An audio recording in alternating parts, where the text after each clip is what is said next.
नमस्कार, फाइटर समाचार में आपका स्वागत है। पेश है आज 27 अक्टूबर दोपहर 3 बजे राजस्थान की खास खबरें। बीजेपी प्रदेशाध्यक्ष मदन राठौर ने कहा है कि अशोक गहलोत बिहार में जाकर युवा नेतृत्व की प्रशंसा कर रहे हैं, युवाओं को आगे बढ़ाने की बात करते हैं, लेकिन राजस्थान में अपने युवा उप मुख्यमंत्री को मारने का काम क्यों किया, उसको नकारा निकम्मा क्यों कहा, उसको हतोत्साहित क्यों किया, उसको प्रताड़ित क्यों 5 साल तक कभी वो युवा उप मुख्यमंत्री अपने विधायकों को लेकर, कभी गहलोत साहब लेकर बैठे रहते थे, अब वहां जाकर युवा की बात करते हैं। यहाँ उस युवा को प्रोत्साहन क्यों नहीं देते हो? उन्होंने कहा, अभी भी इनके बीच छिपा हुआ युद्ध चल रहा है जो सर्वविदित है। वह उपदेश दे रहे हैं और यहाँ खुद ही आगे आना चाहते हैं। मदन राठौर जयपुर से एसएमएस इंडोर स्टेडियम में सरदार वल्लभ भाई पटेल की 150वीं जयंती वर्ष पर आयोजित होने वाले कार्यक्रमों की तैयारियों पर आयोजित वर्कशॉप के बाद मीडिया को संबोधित कर रहे थे।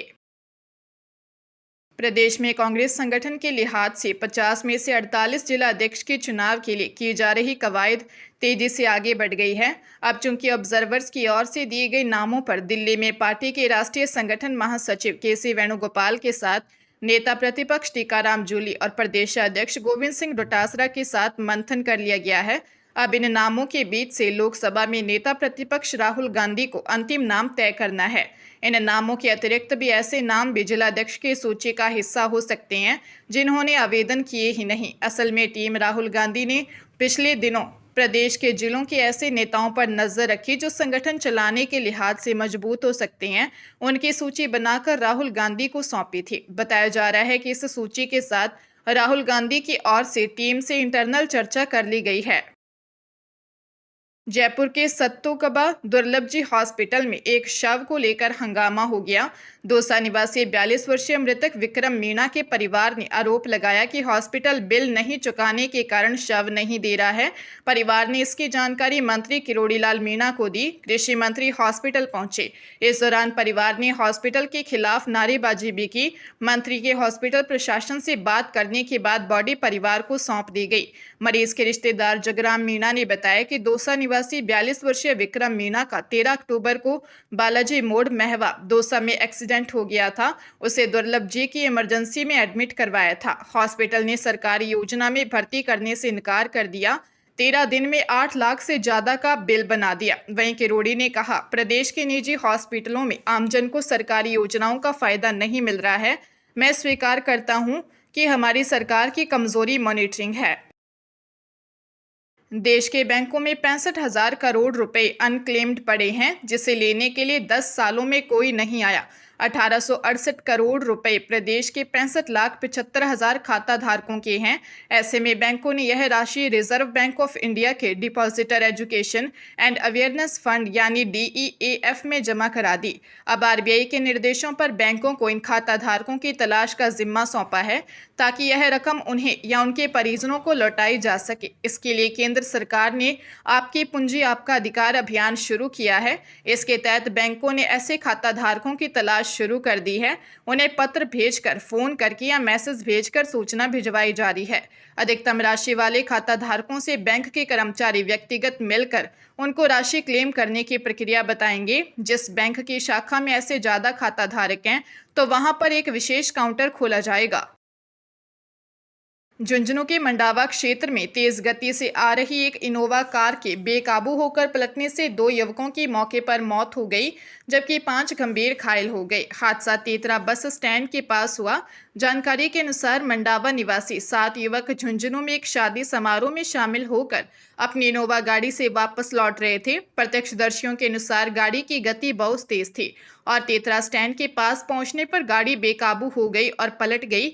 ASI मुलायम सिंह ने बताया कि मृतकों की पहचान वार्ड 11 निवासी फाजल खत्री पुत्र अकबर हुसैन और वार्ड 13 निवासी वाशिद पुत्र नवाब के रूप में हुई है। वह इस हादसे में साजिद, अशरफ, रेहान, हारून और अभिषेक गंभीर रूप से घायल हो गए। पुलिस मामले की जांच कर रही है। दीपावली अवकाश के बाद राज्य के स्कूल वापस शुरू हो चुके हैं। अगले महीने 20 नवंबर से अर्धवार्षिक परीक्षाएं प्रस्तावित हैं, लेकिन डीपीसी में हो रहे विलंब के चलते अर्धवार्षिक परीक्षा से पहले राज्य के उच्च माध्यमिक स्कूलों को व्याख्याता मिलना संभव नजर नहीं आ रहा है। शिक्षा विभाग में वरिष्ठ अध्यापक से व्याख्याता पदों की डीपीपी पिछले 3 साल से बकाया है। वही 11,000 से अधिक व्याख्याताओं को पदोन्नत कर वाइस प्रिंसिपल बनाया जा चुका है। हालांकि पदोन्नत वाइस प्रिंसिपल को अभी तक नए स्थान पर ज्वाइनिंग नहीं दी गई है, लेकिन व्याख्याताओं की बकाया डीपीसी के चलते 11वीं 12वीं के विद्यार्थियों का शिक्षण कार्य प्रभावित हो रहा है। शिक्षक संगठनों ने शिक्षा निदेशक को ज्ञापन देकर दीपावली तक वरिष्ठ अध्यापक से व्याख्याता पदोन्नति की मांग की थी, मगर शिक्षा विभाग की ओर से अभी तक पदोन्नति के लिए अस्थायी वरिष्ठता सूची भी जारी नहीं की गई है। हरियाणा के कुरुक्षेत्र में भतीजे भतीजी की शादी से पहले चाचा और चाची की मौत हो गई। दोनों कपड़े लेकर शादी वाले घर पर जा रहे थे। National highway 152 Ambala Hisar highway पर एक तेज रफ्तार पिकअप ने इनकी बाइक को टक्कर मार दी, जिसमें दोनों गिरकर गंभीर घायल हो गए। घटना के बाद आरोपी ड्राइवर फरार हो गया। आसपास के लोगों ने दोनों को पिहोवा के सीएचसी पहुंचाया। या डॉक्टरों ने उन्हें मृत घोषित कर दिया। दंपति की भतीजी सोनाक्षी की आज और भतीजे मनीष की परसों शादी है। इस्माइलाबाद थाना पुलिस ने बताया कि मृतकों की पहचान पिहोवा के मलिकपुर गांव निवासी 40 वर्षीय प्यारा गिर और उनकी पत्नी 37 वर्षीय कृष्णा देवी के रूप में हुई है।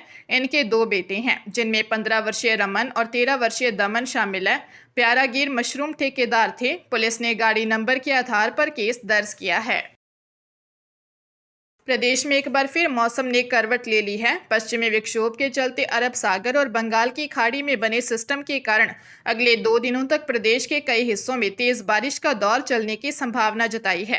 मौसम विभाग ने आज और कल प्रदेश के 11 जिलों में भारी से अति भारी बारिश, जबकि 27 जिलों में हल्की से मध्यम बरसात का अलर्ट जारी किया है। बारिश के साथ प्रदेश में सर्दी बढ़ने की भी संभावना है। मौसम विभाग के जयपुर केंद्र के निदेशक राधेश्याम शर्मा ने बताया कि राजधानी में सोमवार और मंगलवार को हल्की से मध्यम बारिश, कोटा और उदयपुर में मध्यम से तेज बारिश, जबकि अजमेर, भरतपुर और जोधपुर में बादलों के साथ रिमझिम बरसात हो सकती है।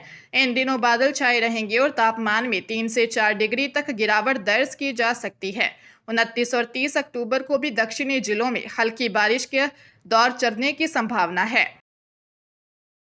डूंगरपुर की सदर थाना पुलिस ने एक युवक की हत्या के 3 आरोपियों 20 वर्षीय दिनेश कलासवा निवासी बंजारिया, 20 वर्षीय पीयूष डामोर, 20 वर्षीय प्रेम प्रकाश उर्फ प्रेमा डामोर निवासी खांडी ओबरी को गिरफ्तार कर लिया है। लूटपाट के लिए युवक की हत्या के बाद आरोपी पुलिस से बचने के लिए लड़कियों के कपड़े पहनकर घूमते हुए पकड़े गए। आरोपियों ने राइडर, रफ्तार, शूटर, अपराधी जैसे गैंग के नाम से सोशल मीडिया अकाउंट्स बनाकर उस पर डराने वाली वीडियो पोस्ट करते थे। तीनों आरोपियों के खिलाफ डूंगरपुर और उदयपुर के थानों में 4 मुकदमे दर्ज हैं। एसपी मनीष कुमार ने बताया कि दिवाली का त्योहार मनाने के लिए घर आ रहे युवक राजेंद्र रौत की सदर थाना क्षेत्र में देवल स्कूल के पास चाकू घोंपकर हत्या कर दी गई थी। पूछताछ में आरोपियों ने मौज शौक, शराब पार्टी, पावर बाइक में पेट्रोल भरवाने के लिए लूटपाट और हत्या की वारदात कबूल कर ली। पंजाब के लुधियाना के रायकोट के गांव बोपराय खुर्द निवासी एक परिवार का अपने बेटे को कनाडा भेजने का सपना उस समय टूट गया जब उनकी बहू ने विदेश जाकर पति और ससुराल से पूरी तरह से नाता तोड़ लिया। परिवार ने अपने बेटे की शादी और बहू के विदेश जाने की तैयारियों में करीब 33 लाख खर्च किए, लेकिन न बेटे का वीजा लगा और न ही बहू से संपर्क बना रहा। अब पीड़ित परिवार ने धोखाधड़ी का आरोप लगाते हुए थाना सदर रायकोट में शिकायत दर्ज करवाई है, जिसके बाद मामला दर्ज किया गया है। एसएसपी लुधियाना देहात डॉक्टर अंकुर गुप्ता ने अनुसार पीड़ित दविंदर सिंह ने बताया कि उसने अपने बेटे लवप्रीत सिंह की शादी 14 मार्च 2023 को मोगा के गांव धूलकोट निवासी हरमनप्रीत कौर से करवाई थी। हरमनप्रीत 28 दिसंबर 2023 को कनाडा गई और कुछ समय बाद उसने संपर्क तोड़ लिया। जयपुर में रिश्तेदार युवक द्वारा नाबालिग लड़की से रेप करने का मामला सामने आया है। विरोध करने पर आरोपी रिश्तेदार ने मारने की धमकी दी। फेसबुक, इंस्टाग्राम पर अश्लील वीडियो शेयर कर दिया। चाकसू थाने में नाबालिग पीड़िता के पिता ने आरोपी रिश्तेदार के खिलाफ दी रिपोर्ट में बताया कि रिश्तेदार होने के कारण आरोपी का घर पर आना जाना था। नाबालिग बेटी से भी बातचीत किया करता था। आरोपी रिश्तेदार ने अकेला पाकर नाबालिग के साथ जबरदस्ती की। विरोध करने पर मारने की धमकी देकर दुष्कर्म किया। किसी को बताने पर अंजाम बुरा होने की कहकर धमकाया। अश्लील वीडियो को वायरल करने की धमकी देकर ब्लैकमेल करने लगा। आरोपी रिश्तेदार ने अपने मोबाइल में बनाए नाबालिग के अश्लील वीडियो को फेसबुक और इंस्टाग्राम पर डालकर वायरल कर दिया। पुलिस मामले की जांच कर रही है।